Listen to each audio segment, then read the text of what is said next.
Chapter 1. She cashed the check. Chapter 2. The vodka burned the back of Erin's throat. It spilled from the corners of her mouth as she gulped from the upturned bottle. She greedily tried to keep up with the steady flow of alcohol as it escaped. It trailed down her neck across a diamond choker and pooled between her breasts. The evening gown she wore was soaked. Its tight material strangled her body. The white mink coat stifled her movement. Erin sat behind the wheel of a Verneo Lamborghini. The roadster shattered the quiet night with its V12 engine and spinning tires trimmed in red. The cockpit of the sports car glowed yellow from the lighting behind the navigational display screen.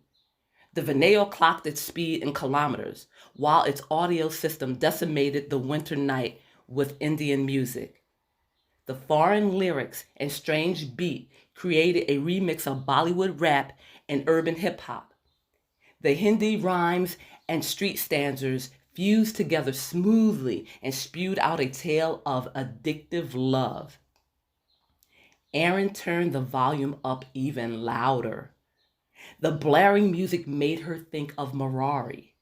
It allowed her to believe for a moment that he was still in her life, that he hadn't left. Of course, the hard liquor also aided to that belief. It eased the pain of knowing. It stalled the reality of things. Erin felt happy, medicated. In her mind, she had just completed a 19-hour stint on the obstetrics gynecology floor of Penn's Landing Memorial Hospital. This would have been the time in her residential rotation through the different medical fields that Erin had seriously considered OB/GYN as a specialty. She couldn't wait to get to her apartment to tell Murari about her solo cesarean section. The emergency C-section procedure had resulted in the premature delivery of twins, baby girl A and baby girl B. Both were underweight, but viable, thriving. The tiny sisters had been rushed to the intensive care nursery, and their miniature faces were placed under oxygen tents in order to alleviate the excessive strain on their underdeveloped lungs. The birth had actually happened years ago on the eve of Thanksgiving Day holiday, but in Erin's alcoholic state, she believed it had occurred tonight. The Verneo hugged the corners of Broad and Snyder. It whipped around the curve like a hot car on a racetrack, unencumbered by the parked cars which lined the middle divide of a street rich in Italian-American history. This part of the city was home to the Philadelphia Mummers, a marching dancing brigade of men who dressed in stunning feathers and glittered sequin costumes. Some men rode on theme-oriented floats modeled after popular movies, children's fairy tales, and fantasies, while others played string instruments as they paraded down Center City, the streets of Philadelphia, during the New Year's Day parade. Thousands of families gathered in the January cold to watch the marching mummers, but Erin Simpkin was not one of them. She was usually covering at the hospital, while some attending surgeon spent the holiday celebrating with his family and friends. The Verneo Lamborghini tore down the streets and revved past closed pizza shops, hoagie joints, and beer distributors. Erin drove recklessly. She ran through red, yellow, and green traffic lights. She soared through intersections, scraped parked cars, sideswiped mirrors. To her, none of them existed.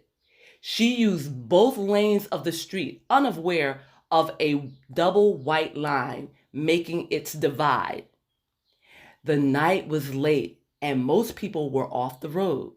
A startled driver honked his horn incessantly as she whizzed by him. Erin heard only the blaring of the music.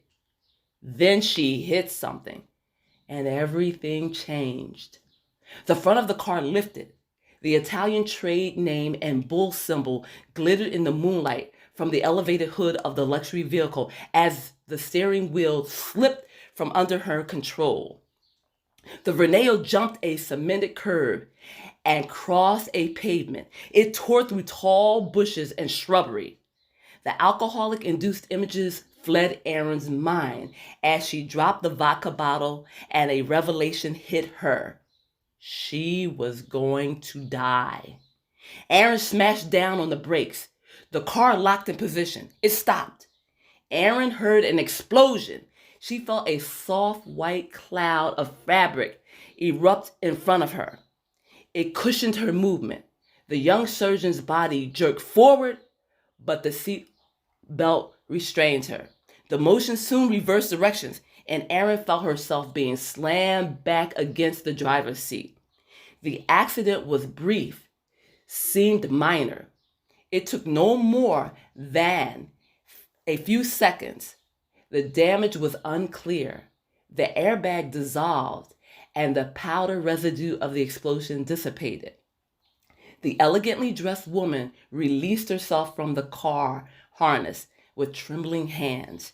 She wasn't hurt. The sobering thought caused her to reach for the vodka bottle, which had fallen to the floor. She lifted it to her mouth. A few more drops remained.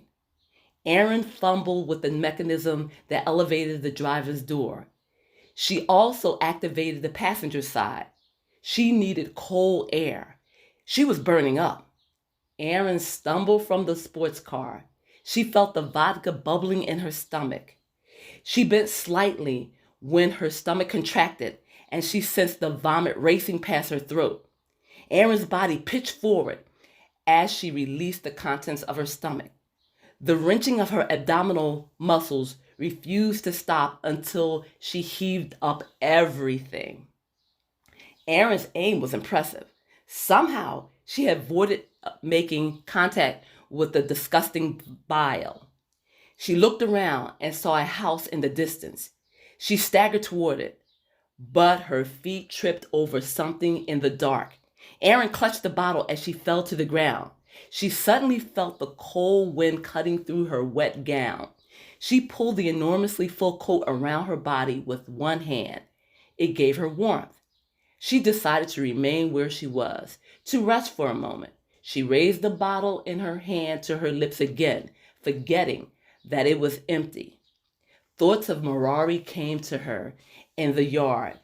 That was the only place she could think of, resting her head.